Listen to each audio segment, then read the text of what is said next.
2200. St. Jude's emergency room, the gateway between life and death for the nearby naval base. Suddenly, the heavy doors are kicked open. A massive man in worn tactical gear bursts in, supporting a bleeding comrade.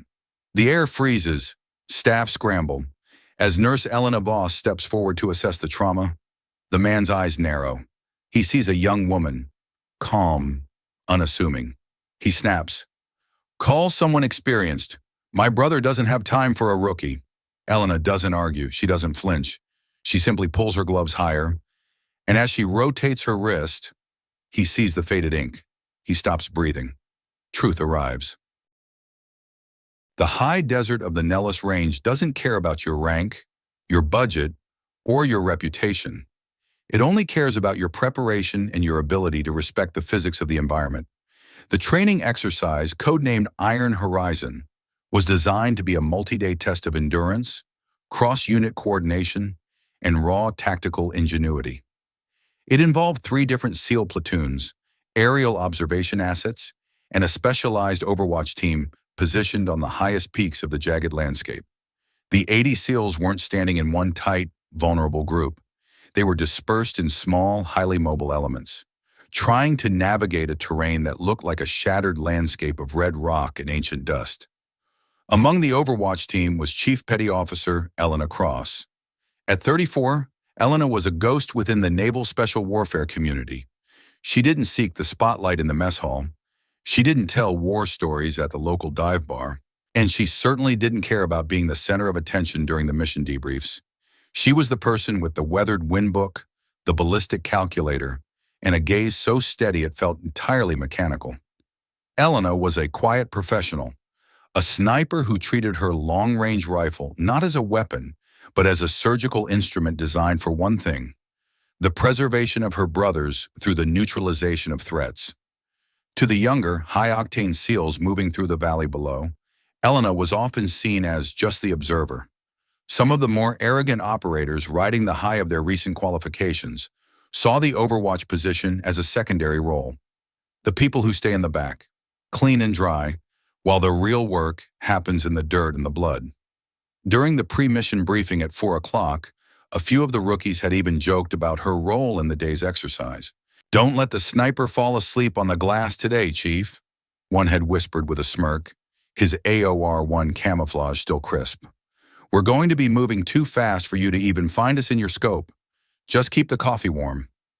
Elena hadn't flinched at the condescension. She didn't offer a witty comeback or a defensive lecture on tactical doctrine. Instead, she had looked the young man in the eye with a gaze that felt like cold iron and asked for the exact surface wind speed updates every 30 seconds.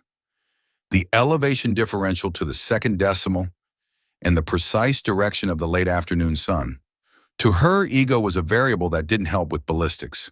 She was busy doing the math while they were busy polishing their image. The range commander, a veteran captain with 20 years of field experience and a face like a topographical map, was under immense pressure. This was a high-level evaluation, a pass-fail scenario that would determine the deployment readiness of the entire unit. As the SEAL teams pushed deeper into the horseshoe-shaped valley, the terrain initially looked favorable. There were plenty of hard points for cover, decent sight lines for their internal squad leaders, and a clear extraction path leading toward the east. But the desert has a way of changing the rules mid-game. The barometric pressure shifted faster than the sensors predicted. A fine white dust began to kick up from the valley floor, carried by an anabatic wind that rose from the heated canyon bottom. This created a veil, a shimmering haze that reduced horizontal visibility for the teams on the ground by nearly 60%. The simulated opposing force, a 4, utilizing the shifting dust to their advantage, began to reposition with a speed that suggested they knew the geography better than the evaluators themselves. Suddenly, the signal-to-noise ratio on the radio network spiked into the red. Lead Elements reported that the eastern extraction route was no longer clear. It was hot. A secondary team discovered that the northern ridge was being locked by a simulated heavy weapon position that was tucked into a natural alcove, nearly impossible to reach or even see from the floor below. The exercise was no longer a routine drill. It had become a test of survival against a superior tactical position. The 3 SEAL platoons were being funneled into what the military calls a fire sack. If they didn't reorganize their exit axis within the next few minutes, they would be surrounded, according to the failure criteria of the evaluation. In a real conflict, this would be a massacre. From her high-perch overwatch, nearly a mile away and 600 feet up, Elena saw the trap before anyone else. She wasn't looking at individual men, she was looking at the geometry of the valley. She saw the way the OPFOR was pulling the strings, tightening the bag around 80 of the finest warriors in the world. She keyed her radio, her voice a calm, flat, rhythmic anchor amidst the rising panic of the ground teams. Command, Overwatch, the east gate is a feint. The north ridge is the lock. They are drawing you into the center of the arc. If you don't pivot the entire formation to the western quarter in 3 minutes, the box is closed. You will be black on all escape options. But down in the heat and the blinding dust, ego was still in play. Some of the lead elements thought they could punch through the east. They thought they had the muscle and the speed to overcome the geography. They hesitated. And in that hesitation, the most valuable currency in war, time, evaporated into the dry desert air. If you think timing is everything when the world turns against you, type, it's unfair. By the time the teams on the valley floor realized Elena was right, it was almost too late. Every time a platoon tried to move toward a secondary exit, they were suppressed by the locked position on the western rock face, a high ground nest that had a perfect grazing fire over the entire kill zone. The entire exercise was designed to mirror real-world physics. If the key position wasn't neutralized, no one moved. The commander's voice on the radio became lower, more focused. The jokes were gone. The arrogance was gone. He was looking at his digital map, seeing 80 blue dots merging into a single cluster in the center of a red circle. Overwatch, we need the coordinates for that suppressive fire on the west ridge, the commander requested, his voice straining against the static. We can't see the lane from down here. The dust is acting like a smokescreen, and the sun is washing out our optics. Elena adjusted the turrets on her high magnification scope. She wasn't just looking, she was analyzing the air. She watched the mirage of the heat waves rising from the rocks to gauge the crosswind. The mirage was running from right to left at a steady pace, but she noticed a counterflow near the target area. She saw a narrow vertical gap between 2 massive boulders on the high ridge, a natural slit in the earth no wider than a man's chest. That gap, known as the Needle's Eye, was the only place where the OPFOR commander could observe and direct the entire kill zone without being exposed. If she could put a round through that gap, she would blind the eyes of the enemy and break the lock. But there was a problem, a massive technical problem. The shot from her position to that gap was a nightmare of long-range ballistics. It wasn't just the distance, which was nearly 1,600 yards. It was the angle of incident. She was shooting steep down, which meant that gravity would affect the bullet differently than a flat shot. The Coriolis effect of the Earth's rotation had to be accounted for. The wind in the valley was erratic, swirling in 3 different directions between her ridge and the target, and the sun was starting to dip behind the western peak, creating a lateral shift in her optics as the light bent through the cooling air. Elena's spotter, a veteran named Jax, who had been with her through 2 deployments in the Hindu Kush, looked through his high-powered spotting scope and whispered, "Elena, the wind is gusting at the 800-yard mark. If we miss by even 3 inches, the bounce back will alert the OPFOR sensors immediately. They'll shift their simulated fire to the only extraction lane before the boys can even stand up. We only have 1 window before the shadow hits the target." The commander's voice cut through the static again, sounding more desperate. "Can anyone take that lane? We are losing the light. If we don't move in the next 90 seconds, the evaluators are going to call the fail state. I have 80 men who are about to be officially wiped out." Other snipers on the network checked their glass. They were honest professionals, and they knew the stakes. "Negative, Command. The angle is too sharp from my position. I'm looking at a wall of rock." "Negative. I've got too much dust in the lane. I can't even see the boulders." Elena didn't speak immediately. She was busy. She was measuring the wind, writing a number in her log, erasing it, and writing it again. She was doing the DOPE, data on previous engagements, math in her head. She wasn't thinking about a beautiful shot or a hero moment. She was thinking about the 80 men who were currently stuck in a bowl of fire, their careers and perhaps their lives dependent on a piece of copper and lead. A young SEAL from the team that had mocked her earlier, the one who had been trapped behind a low rock wall for the last 20 minutes, his boots filled with sand, suddenly spoke up on the open net. His voice was ragged, stripped of all bravado. "If Overwatch sees the lane, let her have it. We're sitting ducks down here. We can't even raise our heads." The radio network went silent for a heartbeat. Everyone was waiting for the woman who didn't like to talk. Elena finally keyed her mic. Her voice was so calm, it was almost unsettling to those in the frantic command center. "Command, I can take it, but I need total synchronization. I am calculating a 1.5 mil hold for win and a 42-click drop. Once I fire, those teams must move immediately. No looking back, no hesitation. I will hold the blind spot for exactly 30 seconds of movement. After that, they'll reposition their sensors." The commander didn't ask for a probability percentage. He didn't ask for her confidence level. He knew the code of the sniper. If they say they can take it, they've already seen the bullet hit. "Confirmed, Overwatch. You have the lane. 80 souls are waiting for your signal. Break the lock." Every team in the valley checked their gear. Every operator held their breath.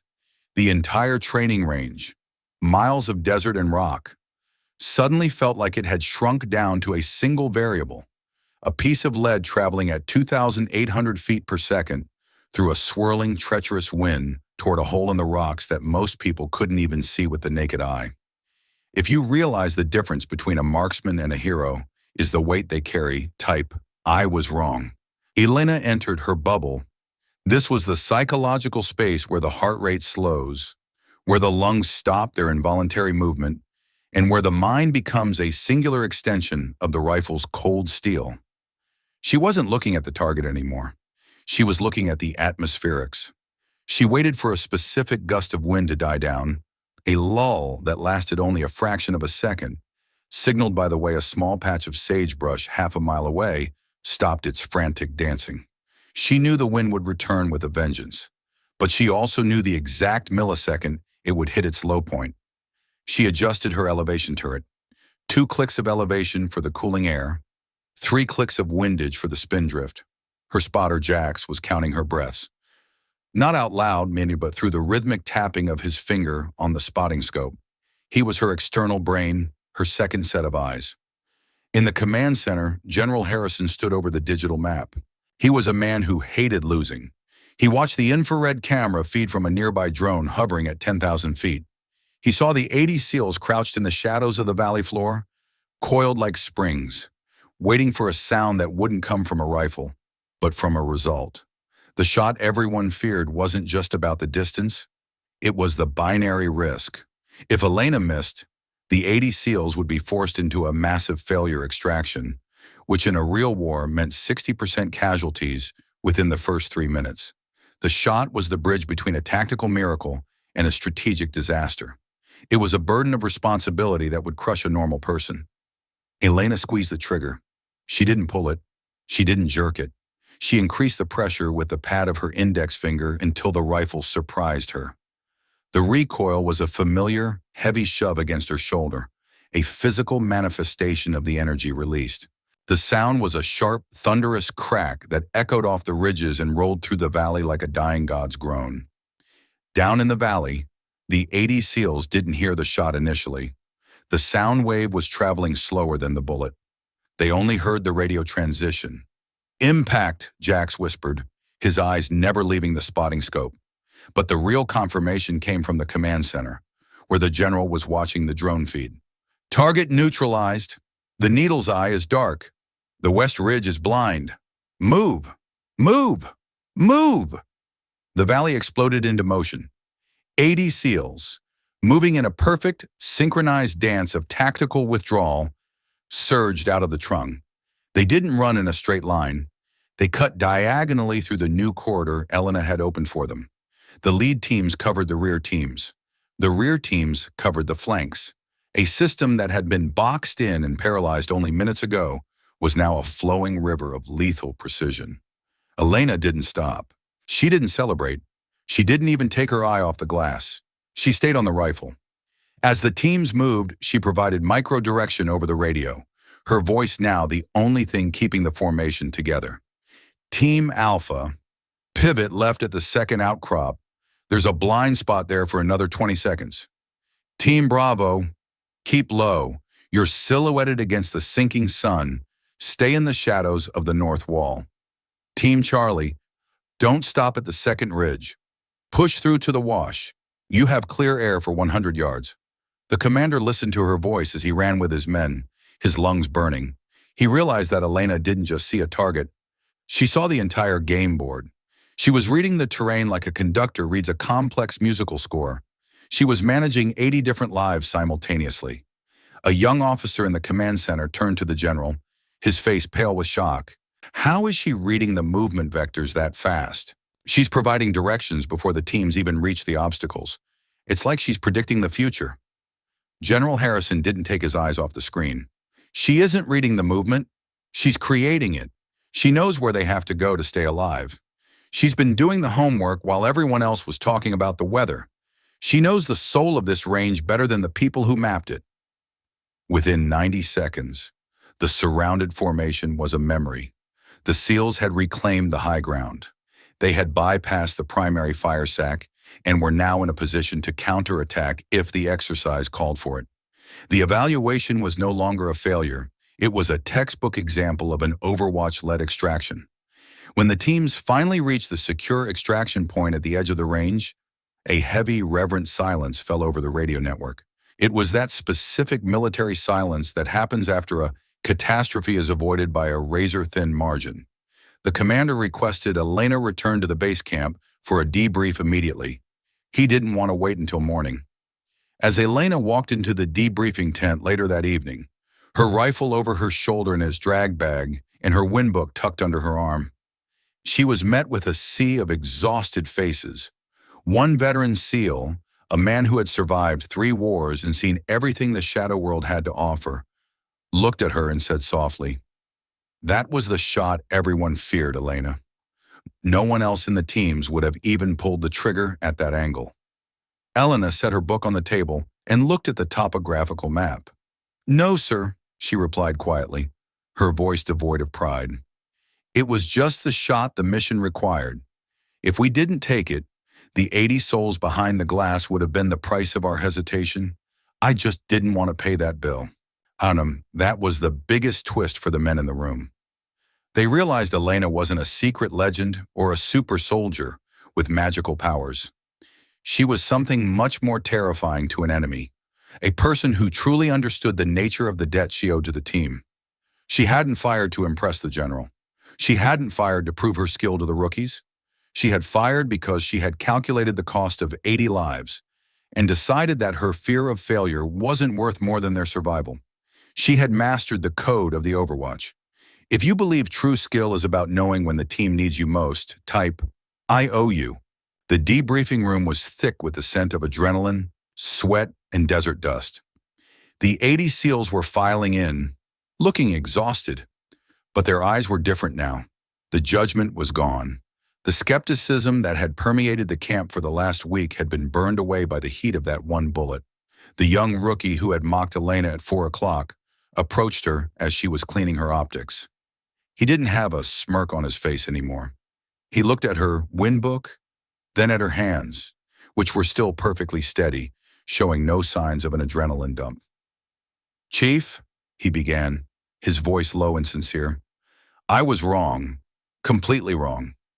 I thought your position was about waiting for us to do the work. I didn't realize we were only moving because you were watching the path before we even stepped on it. I owe you a lot more than a coffee." Elena didn't make it difficult for him. She didn't demand an apology or a public admission of his mistake. She simply gave him a small professional nod. In the field, everyone sees the world from a different angle. My angle just happens to be higher. Next time, look at the terrain and the physics before you look at the person. The mountain doesn't care who you think you are. General Harrison entered the room for the final assessment. He was a man known for his harsh critiques, but tonight he didn't start with a speech about bravery or medals. He emphasized three things that would change the unit's culture forever. First, discipline and observation is as lethal as speed and movement. Second, respect for specialized roles is the foundation of the teams. Third, never underestimate the person who sees the world through a different lens than you.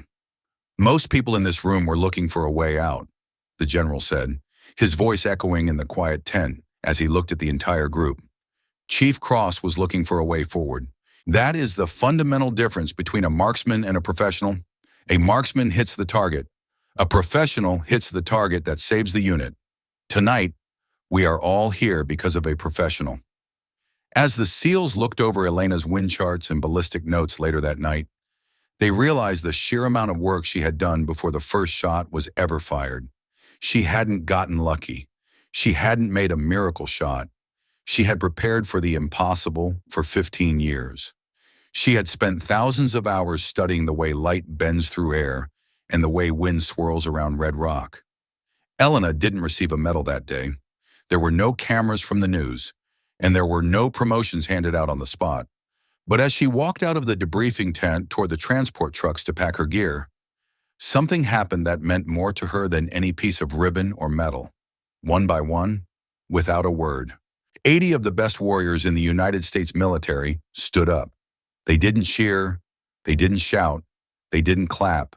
They simply stood at attention and offered a slow, synchronized, silent salute. It was a recognition of a peer, a recognition of an anchor. It was the highest honor a quiet professional could ever receive. Elena returned the salute, her back straight, her expression neutral. She didn't want the spotlight, but she had earned the respect of the only people whose opinions mattered. She turned and walked into the dark desert night, the same quiet professional she had always been. But the unit would never look at the far ridge the same way again. They knew that as long as Elena Cross was on the glass, the path home was always open, no matter how many enemies tried to close the box.